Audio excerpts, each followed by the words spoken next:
Skye tour again from Camille. Probably going to be wet and misty by the weather forecast, but we shall see. Well, it's not all Chinese on the bus by the looks of it.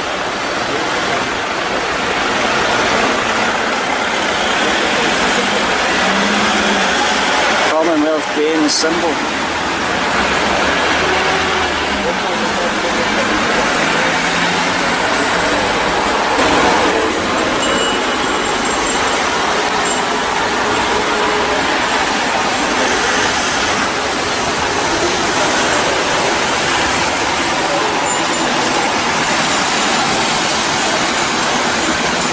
We're still going to head west, I'm afraid, still for a while. We're going to get to Loch Lomond before we head north. Okay, just for the new people, okay?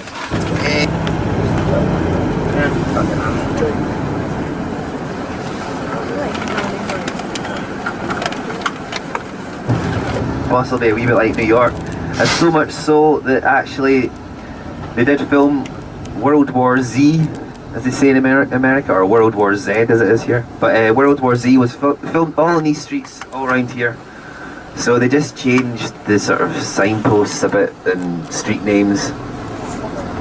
But it's made to look like an American city. And in fact, Scotland is doing that as a whole. There's a lot of films being filmed in Scotland now, hoping to benefit from film tourism. Songs that made me think about where I came from and it's a reason why I feel so far away today. And let me tell you that I love you, that I think about you all the time.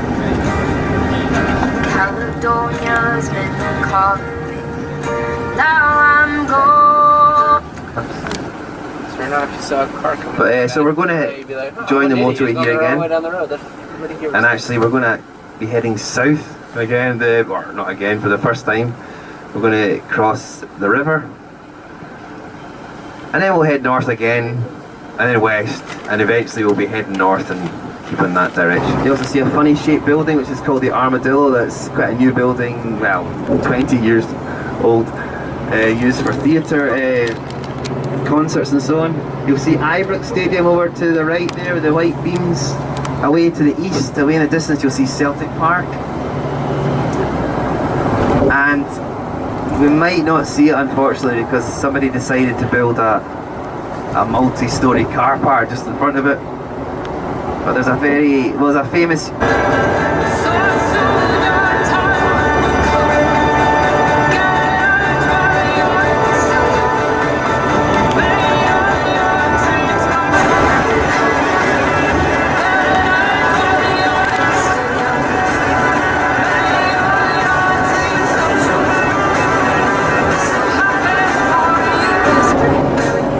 to cross the Erskine Bridge here. We're actually going north again for a short bit before heading west again. So you'll see up and down the river here. If you don't look down to the left on the north shore, on the furthest lump of rock that quartered. So his head, he was decapitated as well, of course. So his head was actually stuck on a spike in the London Bridge, and the rest of his body, or what was left of it anyway, was cut into four and was sent to the four corners of the enemy country in Scotland anyway. Four corners of the lowlands, you would say. Berwick upon Tweed, Carlisle, Stirling and Perth. And that was to serve as a sort of reminder to any other rebel freedom fighter.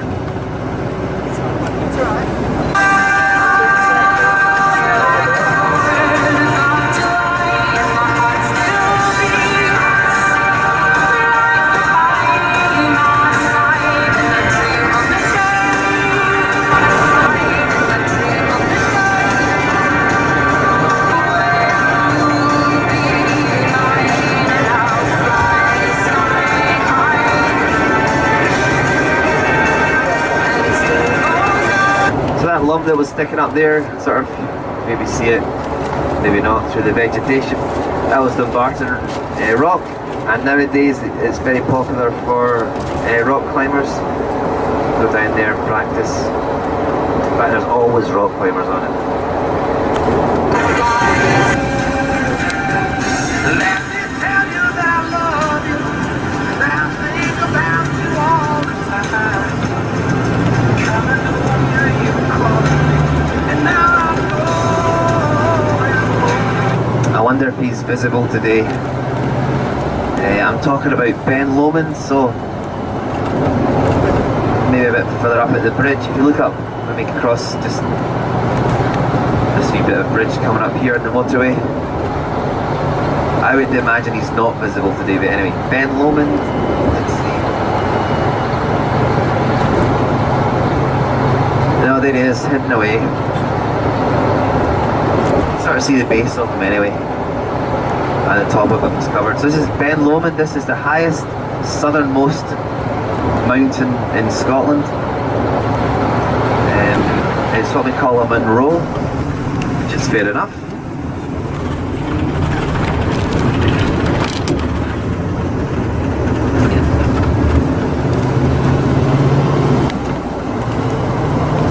Last pitched battle fought on British soil.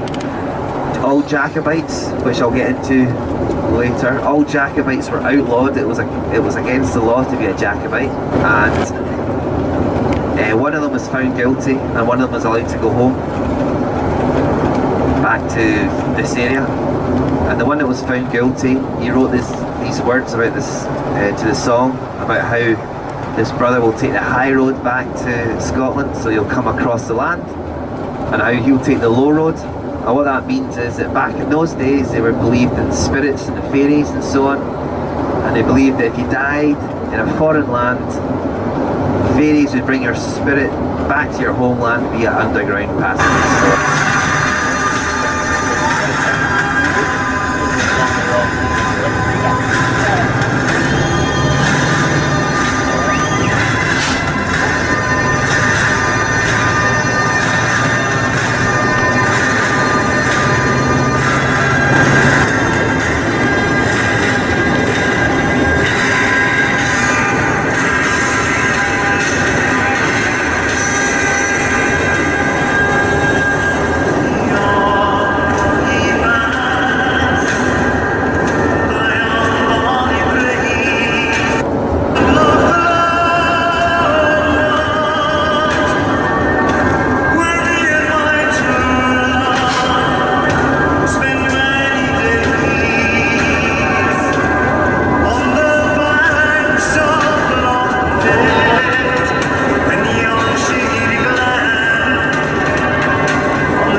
from Glasgow and from Edinburgh as well. From Glasgow, it's the last stop in the train line, so you don't even need to worry about it. Just jump the train, and there you go. You get to Balloch.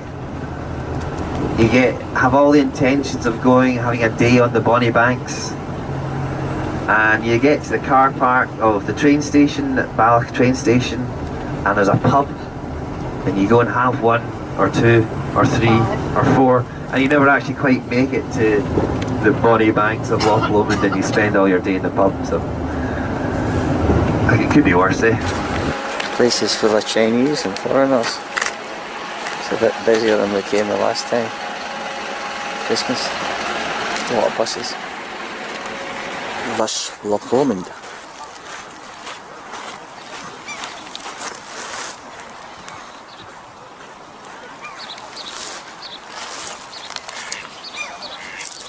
Welcome to Scotland for the tourists.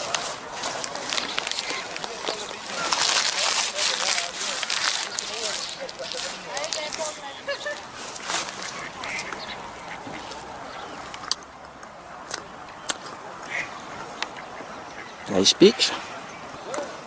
Obviously somebody's had a fire going at some time.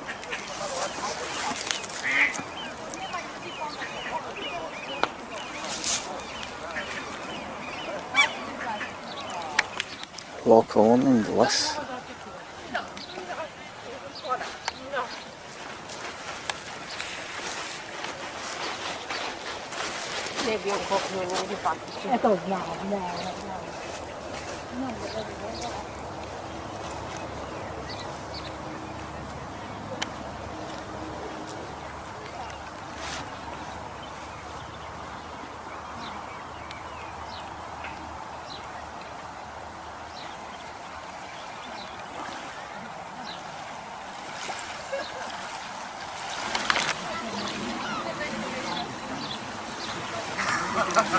Still Liss, tip of Loch Lomond.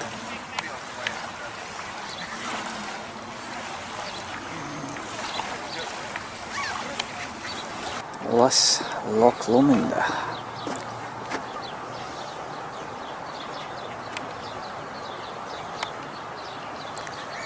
Not many Scottish accents on the bus.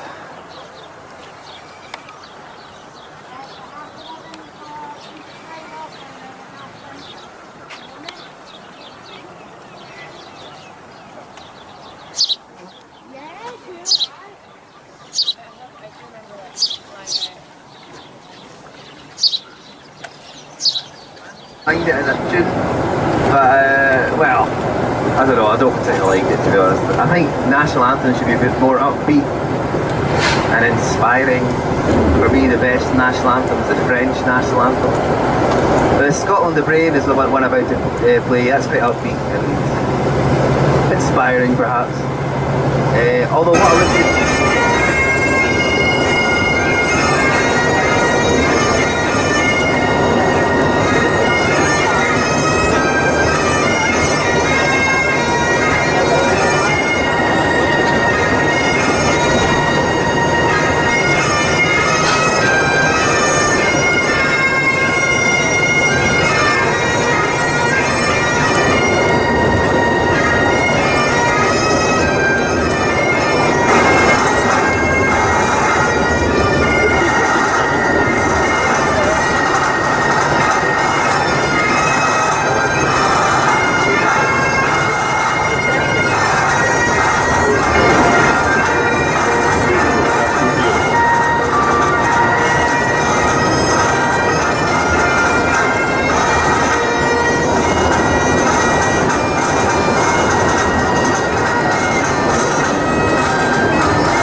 nice views south there, south of the loch. So Loch Lomond itself is the largest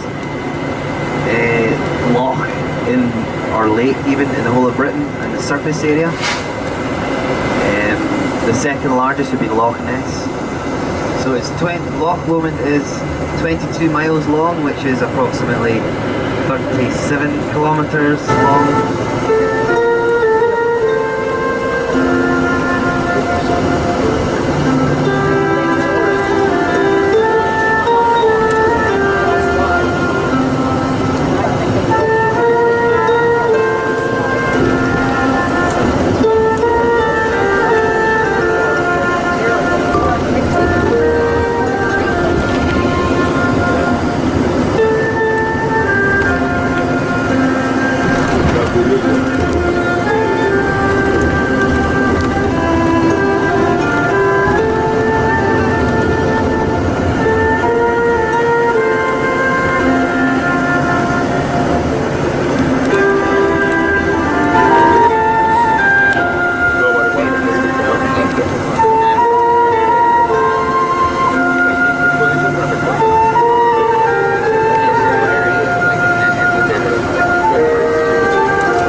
So traditionally the lands around here are perhaps more east from here, so the other side of the loch, and over to Loch Catrin. You might have heard of that loch. Traditionally the clan, back in the times of the clan system, the clan that operated here most was the MacGregor clan. Pretty much all the loch that you'll ever need. Again, it helps that it's so accessible, especially from Glasgow. But yeah, as I say, even from Edinburgh it's not that far. Most of the lochs in Scotland are situated in the sort of west and northwest, although obviously not all of them, but I'm saying the highest concentration of lochs, glens and all that, the highland landscape is in the west and in the north. There are wildflowers all around the bonny banks.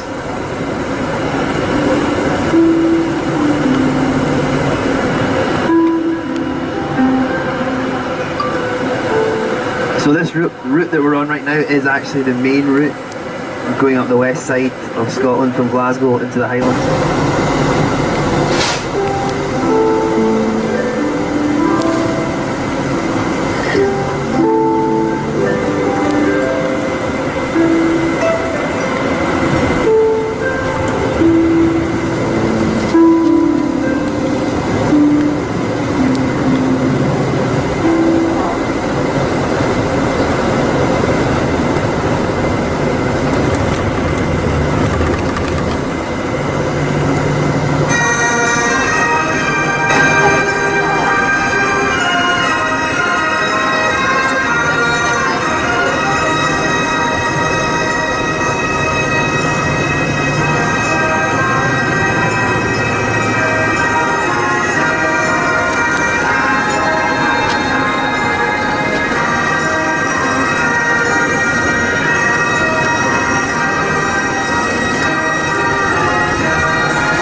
So I come up this road quite a lot, I must say, and I have to say they're always busy working here, which is a good one. And actually that's quite a big improvement or progress since I last was here. So quite often you can come to temporary traffic lights and so on, and there's not a lot going on. I'm sure it happens the world over. The end of the financial tax year, a lot of their songs are done in Gaelic, so puts us all on the same level because I don't know what they're singing about either. So.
Coming into the little village of Creanlarich now. This is a place I said all around the central belt of Scotland you'll see signs for Creanlarich, and then when you get here you wonder why. Well, this is it. Well, to be fair, that's a bit harsh. It's got quite a nice backdrop to it, hasn't it? But somebody did give it the title of the most signposted place of least significance. It's probably quite right.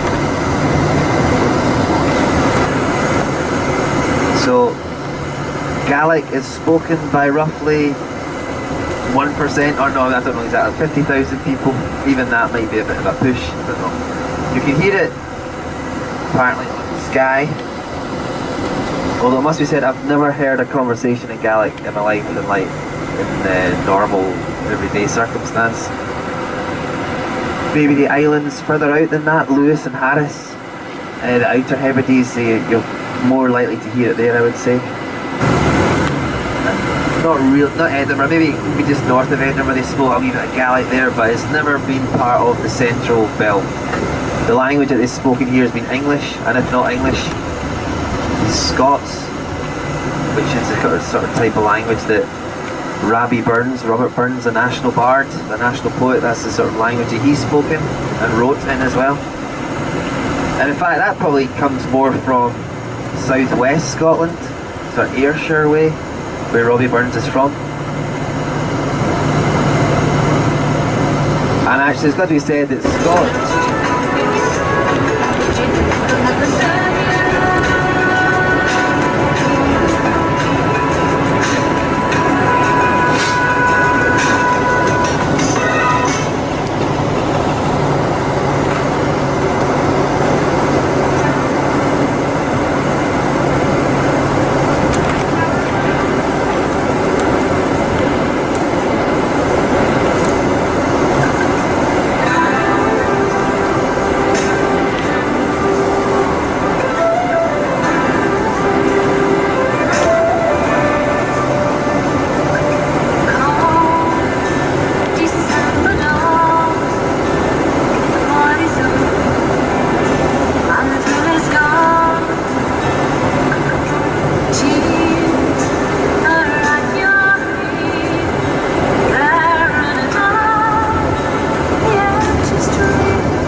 You'll see Dal in front of a few names, place names around Scotland.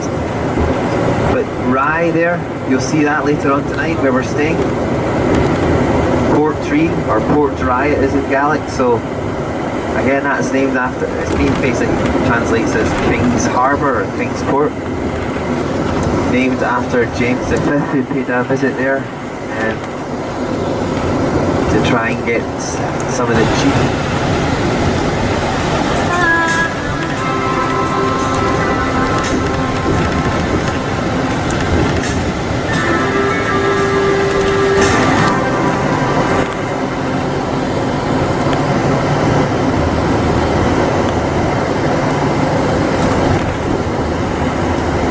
Just coming into the town of Tyndrum or Tyndrum. I've never been corrected either way, whichever way I say it. Tyndrum, Tyndrum. Anyway, it's in the Guinness Book of Records for being the second smallest village in the world to have 2 railway stations, so that's alright.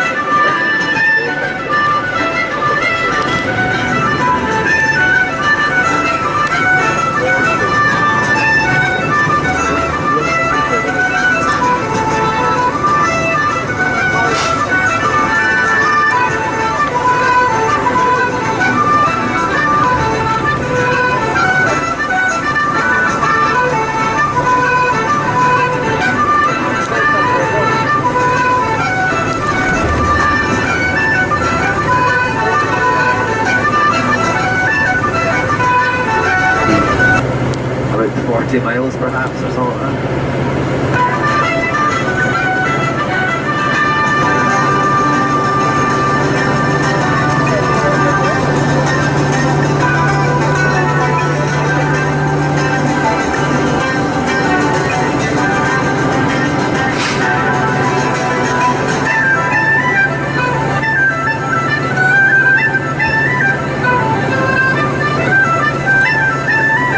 So up to the right you'll see a rail link, and then we've got the road that we're on now, and then in between you can see a path here. It's actually part of a very famous walk. It's called the West Highland Way, of which Bob is a bit of an experienced in that matter. It's a walk that runs from north of Glasgow right up to Fort William. It's about 94 miles long, I think, and it's extremely popular. You don't have to do it all right enough, but many people do. They take about a week to do it. They do roughly, let's say, about 20 miles a day.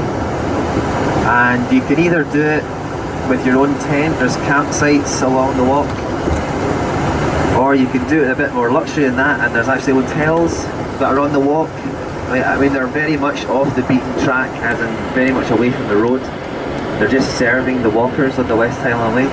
So as I say, you can actually do it very luxuriously, let's say. You can book in advance your hotels that you're going to stay on. Of course it does mean you've got to get there that day, but I would say on average it's about a 20 mile a day that you want to sort of be doing.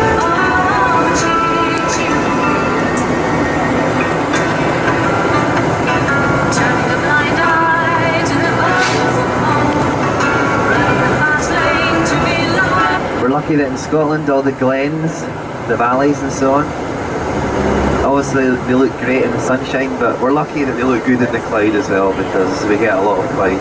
But it does add to the atmosphere and the drama perhaps. So if you like that over there, that view there, then you're onto a good thing. There's plenty more of that where we're going.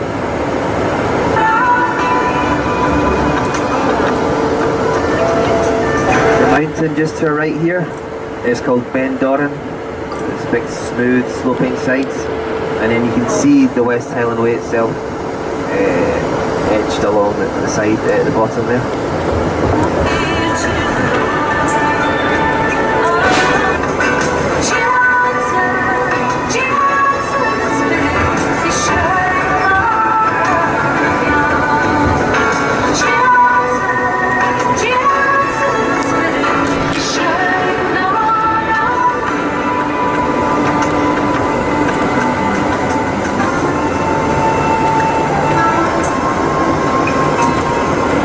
Tell people to start looking out for deer, but I've noticed the last 2 or 3 weeks that they've sort of disappeared basically. I think when it comes into the warmer weather they actually move further up the mountains, so during the winter time you're more likely to see them because they'll be all scattered around the lowlands part, not the lowlands, sorry, just the lower part of the mountain. But the roe deer. But in Britain as a whole we've actually got 6 species of deer. Only 2 are native, the red and the roe deer. The other species that we have would be a Sitka deer, which is very similar to a red deer. In fact, they're breeding with the red deer, but they're slightly smaller, and they're actually bringing down the size of the red deer. So you get them in the Highlands as well. We also have muntjacks, maybe not in Scotland, but we've got muntjacks, get them down south, and also Chinese water deer, which you'll get perhaps in sort of East Anglia way, Norwich way. But yeah, we should never make predictions on wildlife, I know that with this job, never say predict that you'll see this and you'll see that, but I would have expected that we would have seen.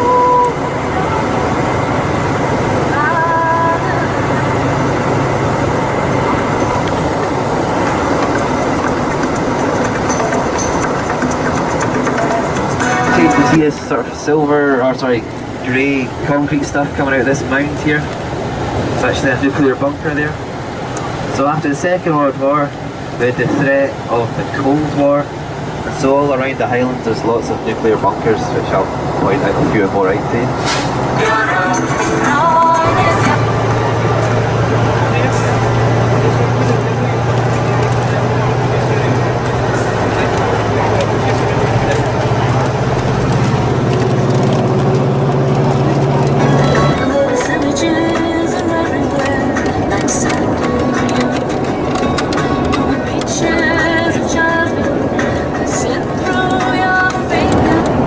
Through here, although it would be easy as you can see because of all the small lochs and so on. A small loch is called a lochan, L-O-C-H-A-N.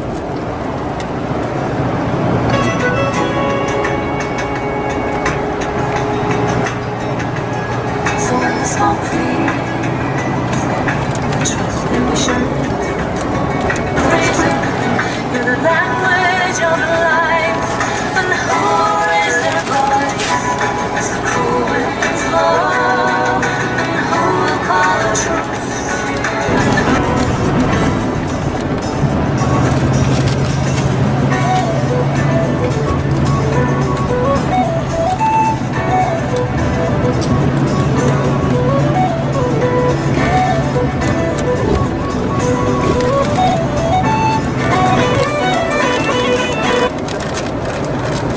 So you can see ahead, just to the left side of the road, this is the James Bond mountain now. It's called Buchel Ette Mhor, which means the Great Shepherd. So it's some Gaelic there. M-H-O-R means great, grand, large. So you might see that in some hotel names or whatever up in Skye. Mhor, M-H-O-R. Buchel Etiv Mhor, the Great Shepherd. That's because there's another mountain very similar to it a lot. It's obviously has been a big thaw, especially recently with the nicer weather. But I did read a report that Glencoe had more snow than Whistler, which I must admit, even I was surprised to meet.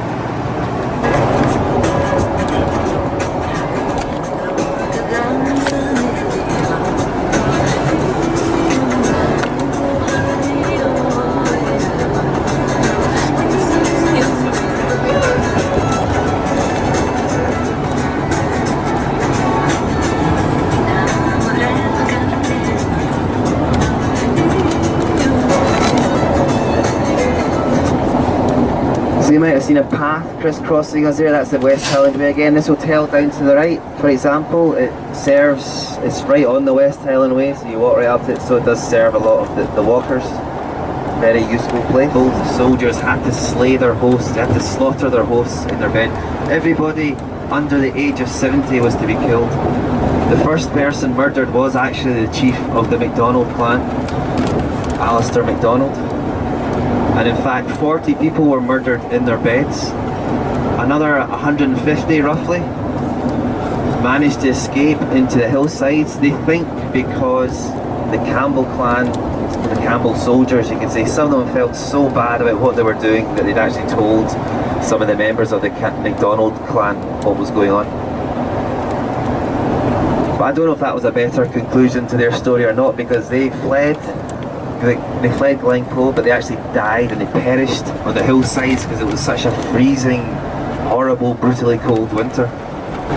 Just this mound to the right here, the mound of stones, it's called a cairn, and that's actually, it was put up to commemorate the chief of the clan MacDonald, Alistair MacDonald. So it's only been up there for about 20-30 years or so. But it still lingers to this day. If your name is Campbell, I can tell you right now, you're not welcome in Glencoe. Even like hotels, you'll see, you know, and normally they'll have a sign saying no dogs not welcome or whatever. Well, in Glencoe, they'll have that sign, and alongside it they'll have Campbell's not welcome as well.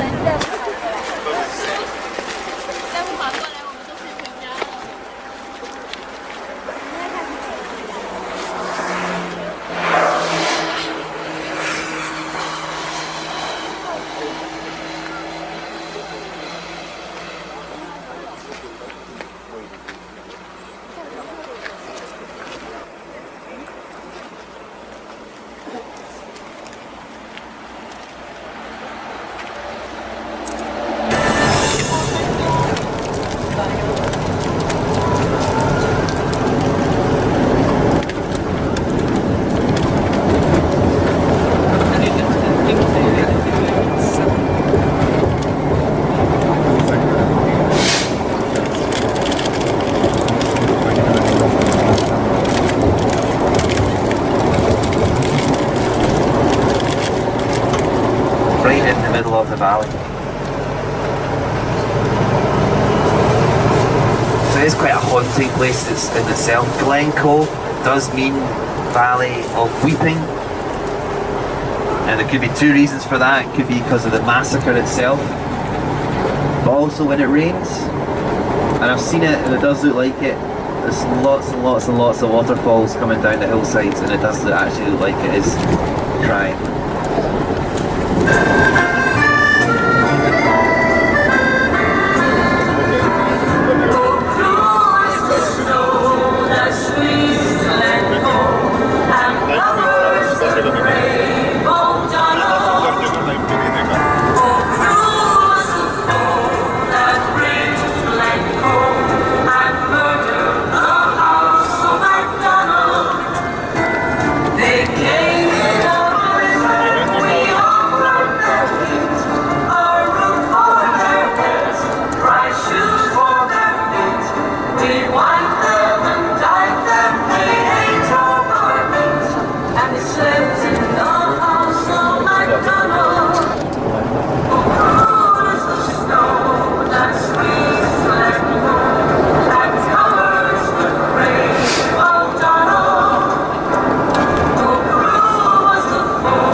Can't quite see it too well up to the right. There's a single sort of standalone peak there. It's called the Pap of Glencoe. But it does look quite good, I suppose, having its little smoky top to it there.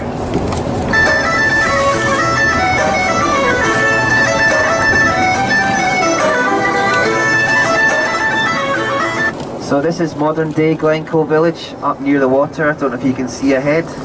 There's some water there. That is actually the sea. It's called a sea loch, okay, so don't get fooled by the name, as in it is just a part of the sea. It's an inland limb of the sea, you could say. It comes way far inland. It's the same as a fjord in Norway, which I think is a better name for it. I don't know, I think the word sea loch perhaps maybe throws people, makes people think it's its own separate entity of water. They came up to Glencoe for a field trip. And one day we climbed one of the mountains, and the next day we came down to the shores here of Loch Leven, and we were cracking open mussels, and there was pearls there. I was only about 11, 12 years old. Cracking open a mussel, there's another pearl, and so on. And then I went home and told my mum this, that we were cracking open mussels and there was pearls. And of course I'd just been flinging them away, but she did say, you did bring them home with you, right? But I had no idea how precious they were. But anyway, I always vowed to return to pick them or find more, but never have. This island's here with the trees on it. I don't know if you'll see, there is some graveyards on that, and that's where they buried some of the members of the Clan MacDonald who were murdered in the massacre. Most notably the chief, Alistair MacDonald.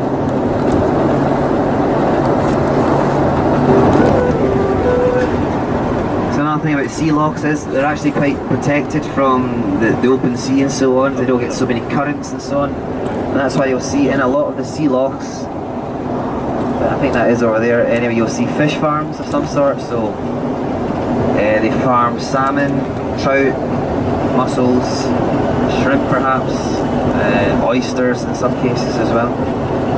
That's the Campbell Limited about to go through Glencoe. Well, good luck to them.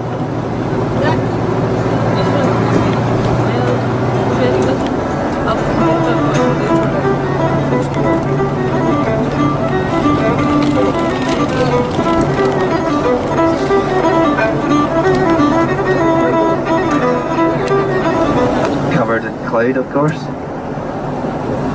But if you don't like that view, then you've got a nice view up to their left. So it's just Loch Linney. Okay, so again, this is all part of the sea. We're going to go up the coastline, follow it round up to Fort William, where we'll stop for lunch.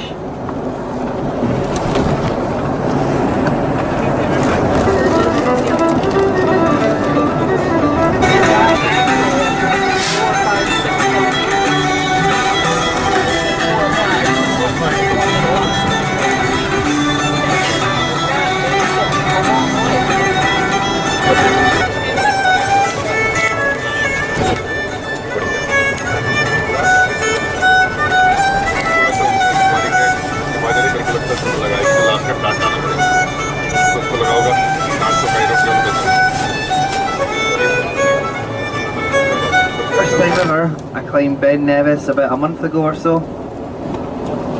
A glorious, hot, scorching day. And then as soon as I got to the top, the weather completely turned and it just came in a storm, really lots and lots of rain.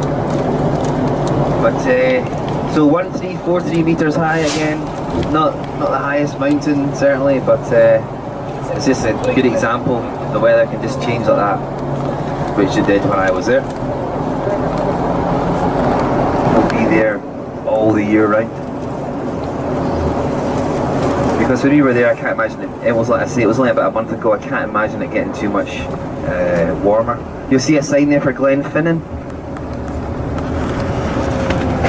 and that is, if you head in that direction, it takes you down to the Glenfinnan Viaduct, which you may have heard of. It's certainly been made famous recently because it was the bridge, the railway bridge in the Harry Potter films when they're on their way to Hogwarts. So you go down there, you can see that. It's also got the Jacobite Memorial names in the buildings and the paintwork here.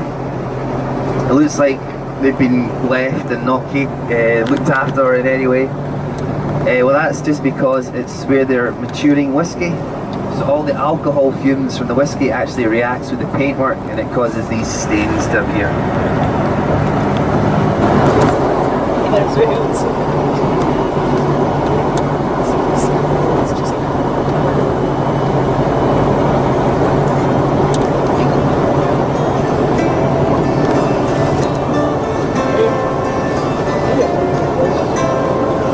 I'll buy you a penny worth of dreams. If that be the way true love begins, if you'll gang along with me, if you'll gang along with me.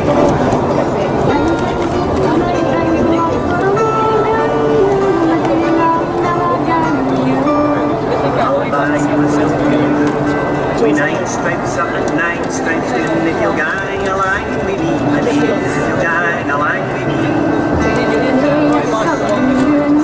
We 9 stripes up and 9 stripes down, but I'll never again with you, my dear, I'll never again with you. To call me maid whenever I will, but I'll never again with you, my dear, I'll never again with you. I'll go along with you, my dear, I'll go along with you.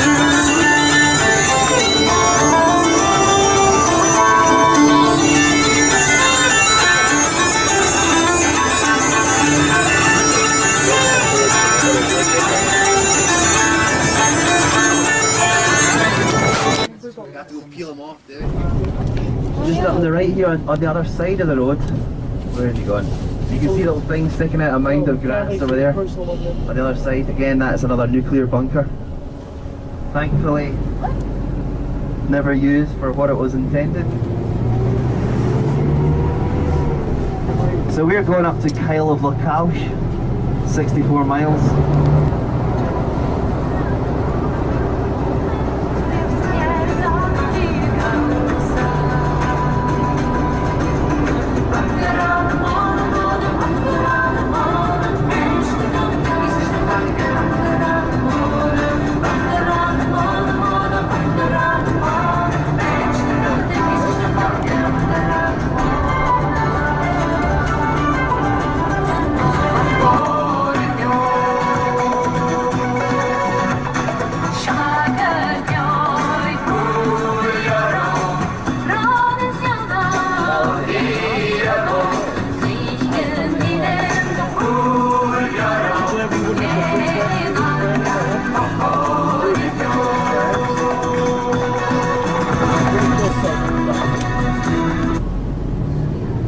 So this is a permanent temporary set of traffic lights, basically. So the road's just not good enough at all, and they're certainly not making any plans to improve it, so it's permanently like this. But temporary traffic lights, oh, I love them. Really, really love them. Living in Edinburgh, and there's actually a canal system which goes right up through this Great Glen. So Fort William it starts at, although Fort William is very far north. It is still kind of on the west coast. That is the sea. Red deer antlers, you know exactly what I mean. They're much more larger and chunkier, but maybe not so jaggy. So anyway, this is Loch Lochy that we're at now, and I really like this bit of road. I know it's nice to sort of drive at this level for a change. And when I told you I was climbing Ben Nevis about a month ago or so, I was actually on holiday. I don't know if you can see in the distance on the other side of the loch. You can see lodges. We'll pass them a bit further up. I was staying there.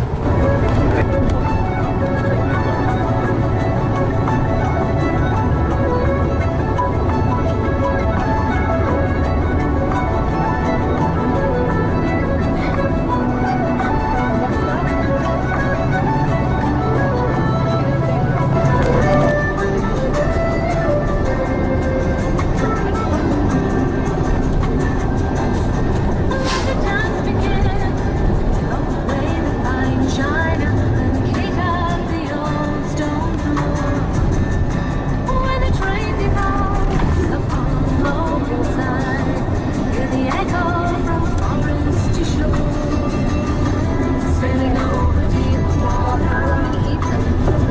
sticking out at the top. So earlier on I was telling you a story about, you know, fighting amongst clans, the Campbells and the McDonalds and so on. Well, this is actually inner strife. This is fighting within the one's clan.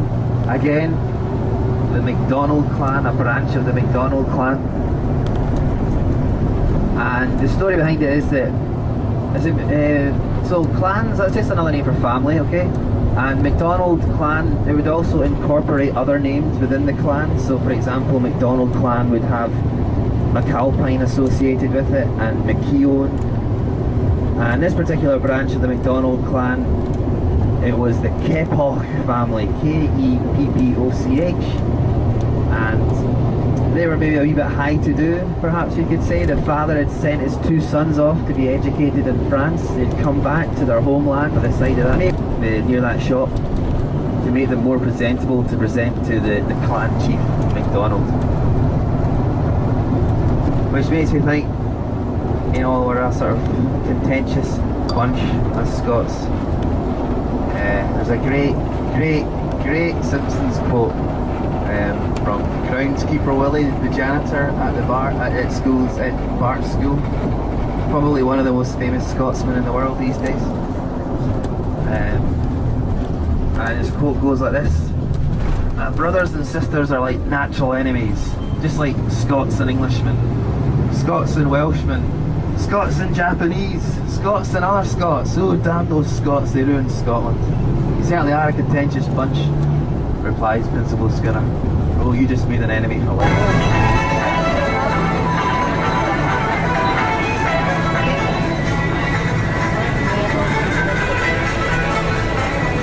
I already said that. I said that like 4 hours ago.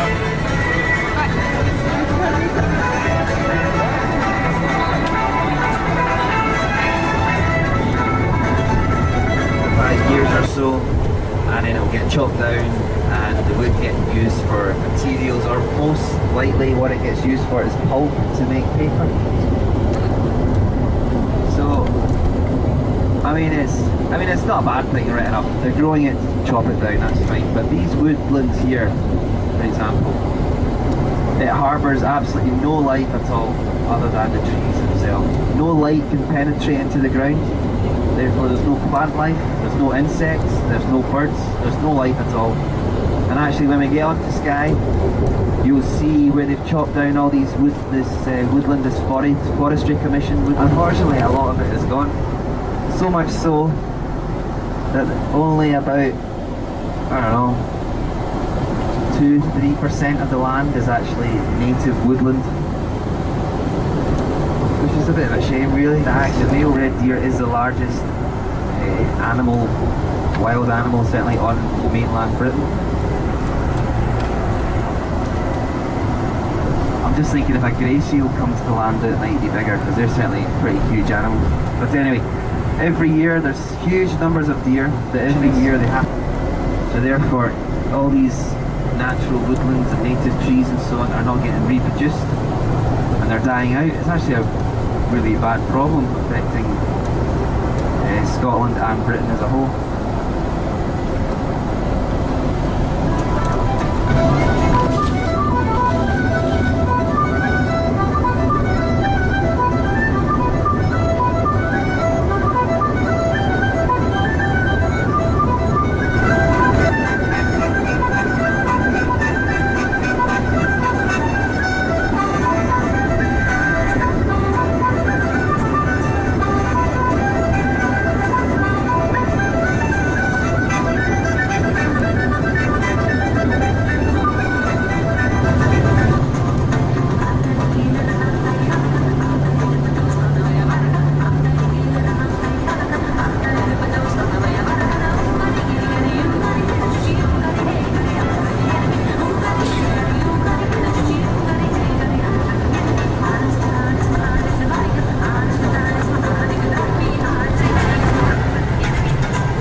because it's just too far to come here on a day trip from Glasgow or Edinburgh, so we'll come and stay here. And just like any hotel, it's got a bar, and just like any bar, it sells whiskey and beer and so forth behind the bar. But unlike any other bars that I know, it sells moisturising cream behind the bar. Now why would that be? Well, I don't know if some of you will know, I'm sure, but Scotland during the summer, we've got a really knee or at the elbow and places like that, around the ankle. Midges just bite anywhere, so they can crawl up your nose and they'll bite you up your nose or in your ear, on your lip, things like that. And as I say, really irritating. So anyway, the point of the story is this. Somebody discovered, I think it was caddies for the professional golfers when they were playing. In my opinion, actually, I don't think it does work very well. The only reason I do think that it does work is because it's so greasy, this spray. It's really oily, moisturising spray, and you spray it on, and as I say, really greasy, and the midges, they still land on you, but they can't actually get a grip to bite, and so you'll see them on your arms or swimming about on the surface without being able to actually get a grip to give you a good go about it until after the summer's finished. But finally last year, after, let's say, I would argue about 8 years of not having this summer. I remember not last year, but the year before, I think it was, baking hot 25-degree weather in the middle of March, and it was absolutely stunningly beautiful. I say very hot, but in March, I mean, we're still practically.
So this valley that we're going through now is the valley of Glen Shiel. So going back to Jacobite times, Jacobite rebellion times, 1719, there was a battle of Glen Shiel. So the Jacobites against the government troops. And apparently it was so hot that day that the soldiers actually took off their armour, and hence, as a result, and just before, or just at the end of the battle, Rob Roy fled the battlefield and he headed towards Elan Donning Castle, which we'll see at the moment, and he actually destroyed it himself so that the government soldiers wouldn't get their hands on all the ammunition. And he didn't like the English king, George I, a Hanoverian king, and I don't know, but he thought that if he put more resources into the Jacobite side, then George I would have to put more resources into fighting the Jacobites. And so I'll just give you a wee bit more of a lowdown on the Jacobites. I kind of mentioned it a wee bit without getting into too much detail. Now comes the detail. It's all to kind of do with the Reformation, kind of the change from Catholicism to Protestantism, getting rid of kings that were on the throne. King James II, for example, the 7th of Scotland, exactly able to join monarchy. Normally it's a king or a queen, but these were both the king and queen.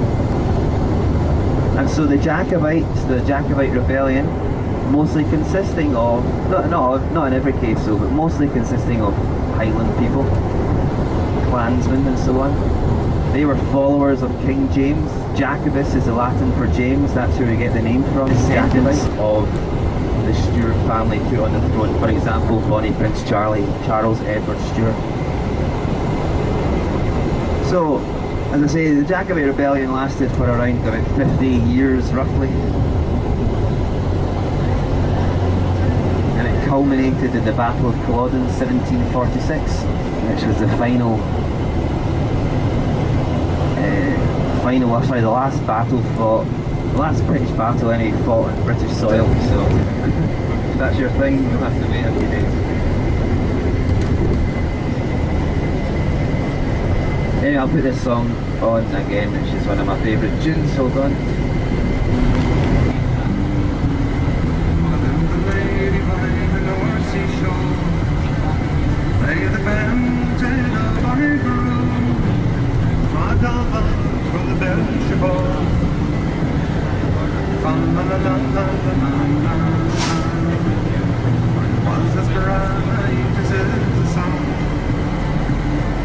So again, as you see, just down to our left, we've got some native animals.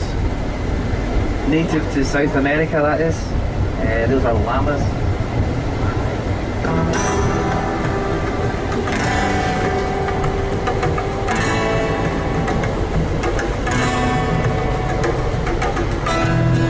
Sister, won't you walk with me?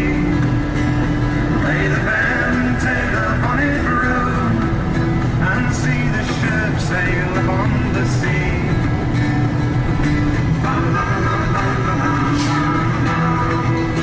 And as they stood on that windy shore, play the band, take the bonny brew, the salt sea carried her body on.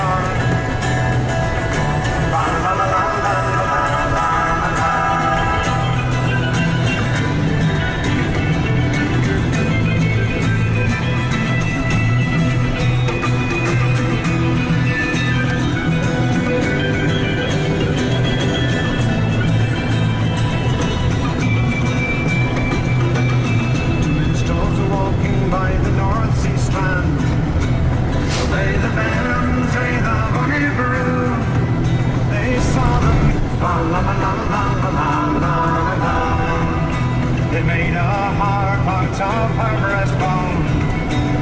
Play the band, play. They do online service, I'm sure, but you can visit the factory. It's not a big thing by any means, and you'll get a wee, but I don't think the time we arrive back, you'll have time to do it. I don't know for sure. If we have, But you'll see them by the side of the road up front, Highland Castle. Yeah, Highland Castle. Or in Scotland they call it Airy Coo.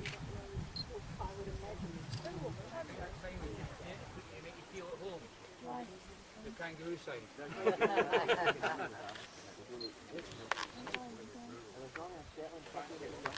See where the white van is on the road.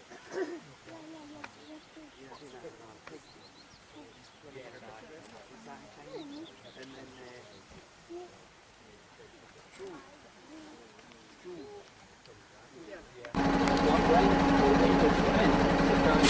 Big keg and gunpowder, and they put it as well. So it's much more than here. And you see there's a little archway across there. That's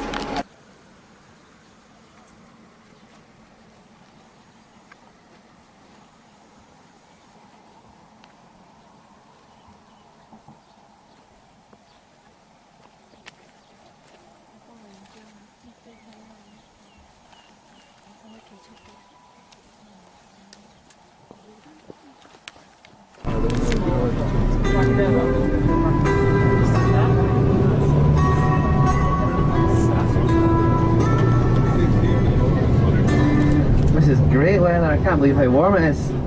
How many of you people remember to bring suntan lotion with you on your holiday to Scotland? Yes, yes. You'd be surprised. People do seem to get really bad sunburn here in Scotland. I think it's mainly due to the fact that they don't think they ever need to pack their suntan lotion.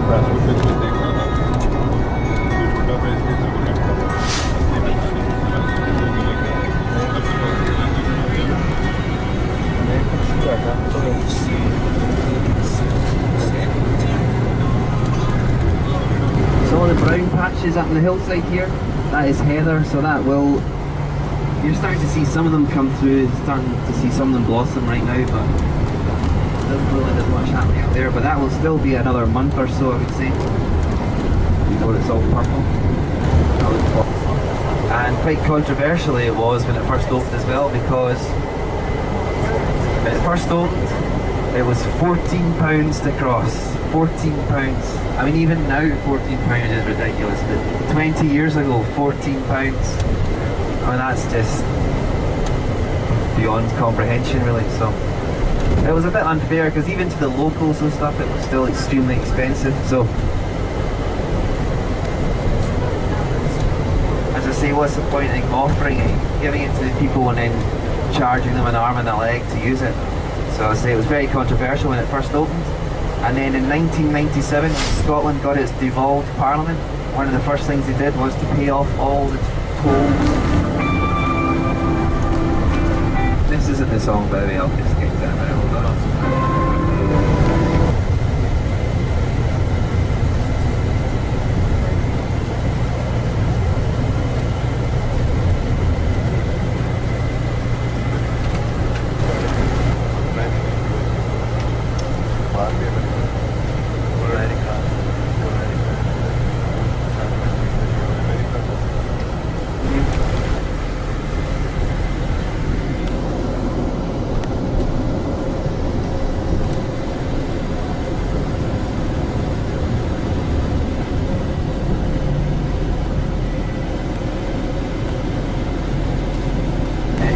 6 kilometres to 1 mile.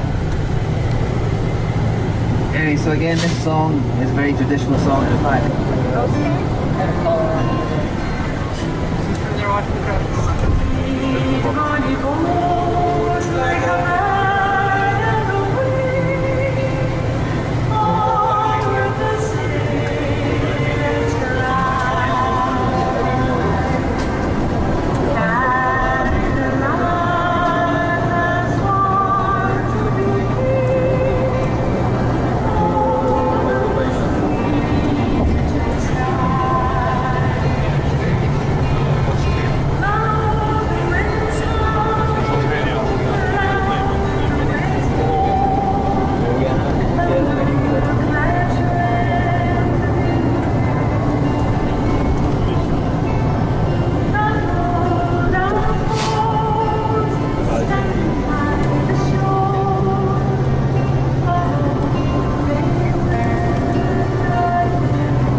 so we're here, we made it, we're actually on to Skye now.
So yeah, we made it onto Skye, the Misty Isle, or the Cloudy Isle, so that's where its name actually comes from. Skye, so anyway, Skye in itself, like I mentioned before, is like about 60 miles long as the crow flies, but it's got, so it's like a really awkward shape, lots and lots of coastline. There's about 700 miles worth of coastline on Skye, so It is proper. So the main employers on Skye, well, I think the number one employer would be actually just like services, working for the council and so on. Tourism is obviously huge. Just about every little cottage, every little house in Portree is a bed and breakfast now. And they can be sold out as well. I mean, it really is very, very popular. Whiskey is an industry. Taliskers, the whiskey from Skye, a very flavoursome whiskey, it must be said. Shepherds, another way of putting it. So we've got tourism, main employer, whiskey, fishing, services, and I'm sure there was one more. It's even further ahead. And it has a population of about 600 people. Portree has got a population of about 2,200 people. And in total, Skye has a population of about 10,000 people, although I imagine it probably fluctuates with this. Anyway, I was going to play a song here that some of you might recognise actually. It's to do with Skye, about a man in his kilt. And in fact, he's like, oh, everything is off the one road, so it actually stretches for quite a long distance. But all the houses tend to be just off the main road. Whereas Portree has got a proper little centre to it. It's really nice little village, Portree, must be said. And like I mentioned before, it's got more pubs in such a small area than anywhere else I know. And it gives you an idea of what they get up to. I've just come down from the eye of the sky. I'm everything in a monkey shy and the lads is shut. When I go by head along with the trousers, the wind low high and the wind low through the streets and the kids I go. All the lasses say hello, hello, with your trousers. So where the kid is mighty light and it's not long I go, it's right. How the folks would get a fright in the sorry you wear it trousers. The wind low high and say hello, hello, with your trousers. Oh, the lasses want me every one, let them catch me if they can. You can't keep the brinks of a hill man, and I don't wear the trousers. Let the wind blow high, let the wind blow low through the streets and the kids I go. Oh, the lasses say hello, hello, where's your trousers? Hey, da, where's your trousers?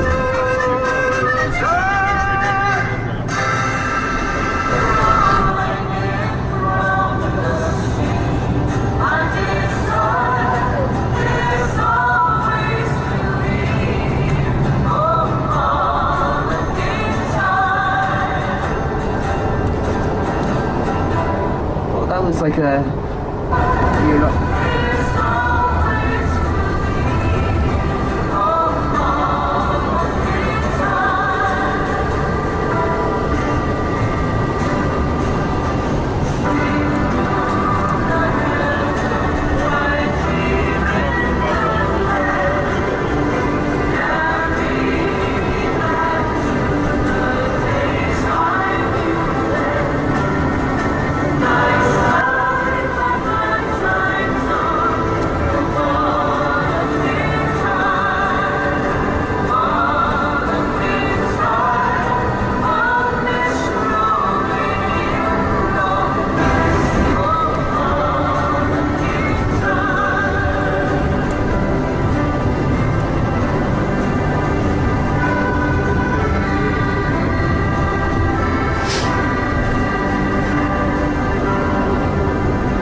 I'll put on some sort of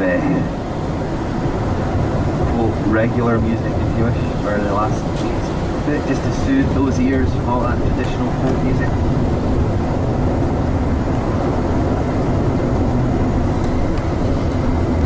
So this song that's going is a song by Glasgow band Delamitre. I don't know if you know that name.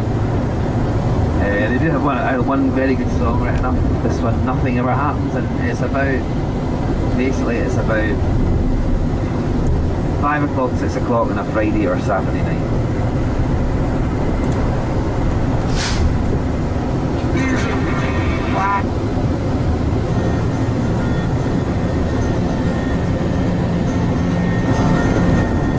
And secretaries turn off typewriters and put on their coats. Janitors padlock the gates for security guards to patrol. And bachelors phone up their friends for a drink while the married ones turn on a chat show. And we'll all be lonely tonight and lonely tomorrow. Gentlemen, time please, you know we can't serve anymore. Now the traffic lights change to stun when there's nothing to go. And by 5 o'clock everything is dead. Every third car is a cab. And ignorant people sleep in their beds like dope white mice in the college lab. And nothing ever happens. Nothing happens at all. The needle returns to the start of the song, and we all sing along like before. And we'll all be lonely tonight, lonely tomorrow. Telephone exchanges click while there's nobody there. The Martians can land in the car park and no one would care. Closed circuit cameras on department stores should be seen with every plea. And the stars of these films either died or get killed, just survive constant action replay. And nothing ever happens. Nothing happens at all. The needle returns to the start of the song, and we all sing along like before. And we'll all be lonely tonight. Fish from the wild stock, which is good. But, I mean, there's loads and loads and loads and loads of fish being kept in very cramped conditions. They aren't able to grow to their full size. And of course there's escapees. So these escapees actually breed with the wild stock. So in fact they are actually bringing down the specimen quality of the wild stock as well. And I suppose it's better than having no wild stock, isn't it? I'm sure they can still make improvements because of that.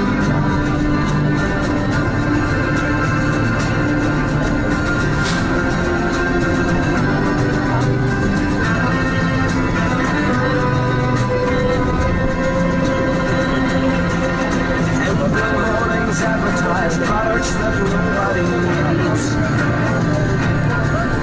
While anger from Manchester writes to complain about all the repeats on TV. And computer terminals report some gains in the values of copper and tin.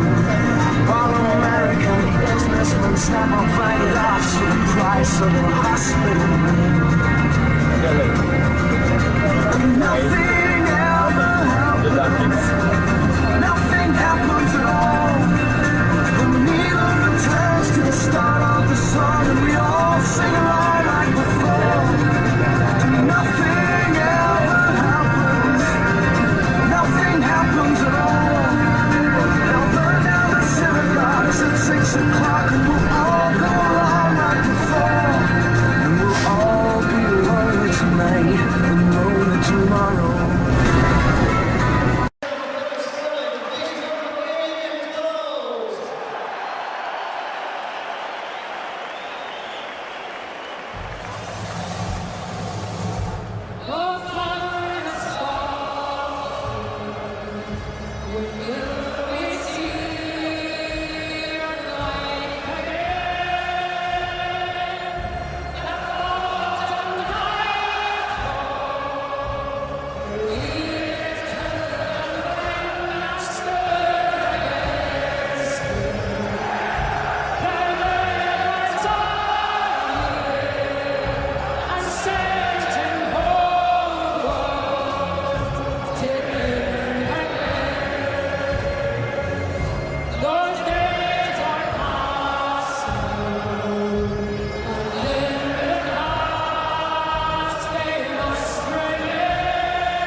song that's coming on next is another.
Strange when you think about it, because in Scotland, anywhere there's any form of community, there's about at least 5 golf courses.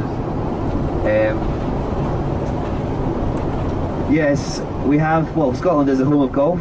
The RNA, Royal and Ancient, in St Andrews governs all golf throughout the world except for in America and Mexico, and I presume perhaps Canada as well, although that's not definite, but certainly they don't make the rules more golf courses than any other country in the world, which makes sense really. We are the home of golf. I would say it's looked upon as a fairly kind of posh sport, you could say, and it's looked upon that way here as well, to be fair, but what I would say is that it's probably a bit more accessible to the people in Scotland than it is perhaps in other countries. But funnily enough, talking about the number of golf courses per head of the population, another one which like hard to believe, because we're not exactly known to be lovers of cricket. But having said that, I do know quite a few cricket clubs, so maybe it makes sense after all. We don't have a very big population. But golf itself,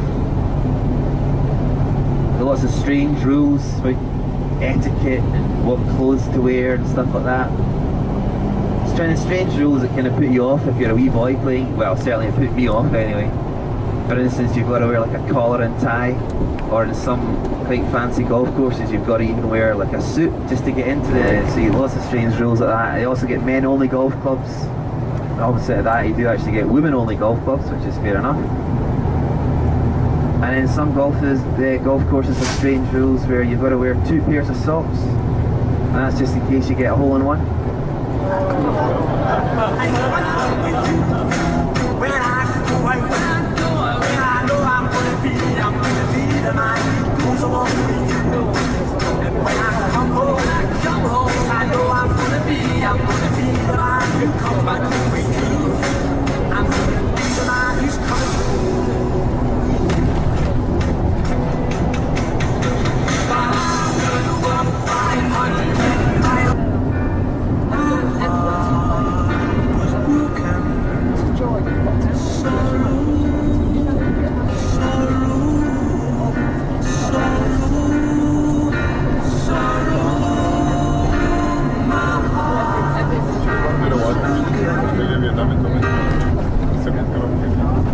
So you'll see Skye skyline is dominated by 2 different mountain ranges, and right here you can see them both. We're right sort of currently in the middle.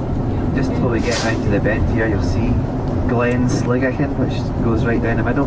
On one side, on the left side, Coolin, both made from different rocks, so both made from super huge, massive volcanoes, hundreds and hundreds of millions of years ago. The red coolant, you can kind of tell, looks a bit different. It's made from granite. The granite forms much more uniformly, and you can see that in the shape of the mountains. They're much more sort of conical, regular shape. And then the black coolant, which is the one on the right here, it's made from a rock called gabbro, G-A-B-B-R-O, and it's much more flaky, much more breakable, and as are the red coolants as well. And in fact, that Glen Sligachan, which was just there, we'll see it again, don't worry. I do find it very pleasing on the eye, I must say. So the black coolant range actually has, I was talking about Munros earlier today, mountains 3,000 feet or above, or 914 meters or above. The black. So I presume they'll let it go for a while, and then they'll replant it at some point.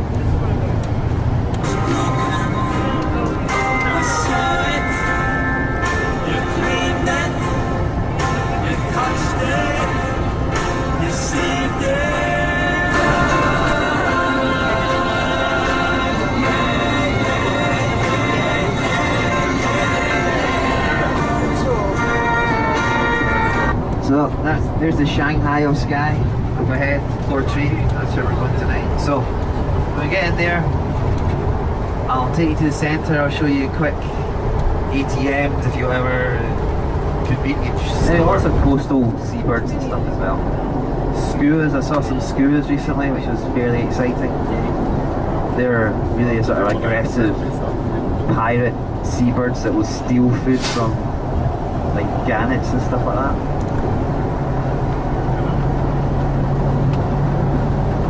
And then that's it. I'm trying to think of more wildlife. Lots of bird life, basically.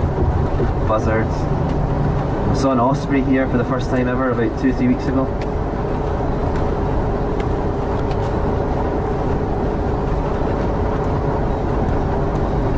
Anyway, this is Rod Stewart that's on. So Rod Stewart.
Just to give somebody a quick idea, Chill and Weaver, you are staying, hold on, don't worry, I'll bring you back, it's just to give you an idea.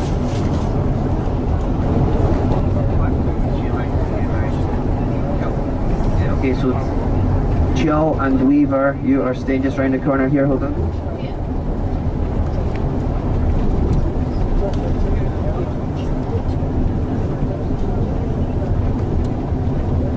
So this peachy coloured house coming up on the left. From the hotel room. Beautiful view, but it's the size of a cupboard. Never mind, it's only for sleeping in.